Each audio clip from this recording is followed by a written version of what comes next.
Assalamualaikum warahmatullahi wabarakatuh. Perkenalkan, nama saya Muhammad Remas Alfajar, kelas 1A PAUD, akan melaksanakan UTS Sejarah Peradaban Islam. Yang pertama, pengertian peradaban Islam. Peradaban Islam adalah perkembangan budaya, ilmu, dan sistem sosial politik dalam ajaran-ajaran dan nilai-nilai agama Islam. Contohnya perkembangan pada masa Rasulullah Shallallahu Alaihi Wasallam, pada pembentukan masyarakat Madinah dengan menerapkan sistem keadilan sosial dan politik pada masa Khulafaur Rasyidin. Yang kedua, hijrah Nabi Muhammad Shallallahu Alaihi Wasallam dari Mekah ke Madinah.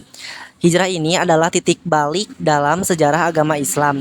Hijrah ini juga membawa dampak besar, terutama di bidang sosial politik dengan terbentuknya negara Madinah. Aspek sosial juga mengalami transformasi perubahan dengan adanya persaudaraan antara kaum muhajirin dengan kaum Ansor. Yang ketiga, perkembangan ilmu pengetahuan. Pada masa dinasti Abbasiyah lebih menonjol atau lebih unggul dibandingkan pada masa Umayyah. Pada masa dinasti Abbasiyah, Baitul Hikmah di Baghdad merupakan tempat pusat penelitian atau tempat terjemahan ilmiah. Faktor yang mendukung atau faktor dorongan adanya dukungan dari para khalifah terhadap ilmu pengetahuan. Sedangkan pada masa dinasti Umayyah lebih fokus pada infrastruktur pembangunan pemerintahannya.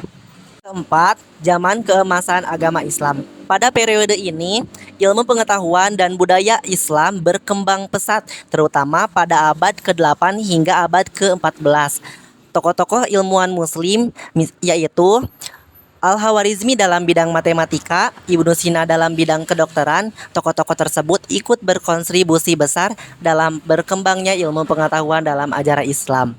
Yang kelima, kebijakan toleransi beragama. Pada masa pemerintahan kekhalifahan Umayyah dan Abbasiyah, itu menjadi pengaruh besar terhadap masyarakat. Contohnya, pada masa Abbasiyah, non-muslim seperti Kristen dan Yahudi diberi kebebasan dalam beribadah dan juga ikut berkontribusi dalam pemerintahan serta ekonomi. Kebijakan ini mempromosikan perdamaian dan kerjasama antar umat beragama. Sekian penjelasan dari 5 soal tersebut. Mohon maaf apabila ada kesalahan. Wassalamualaikum warahmatullahi wabarakatuh.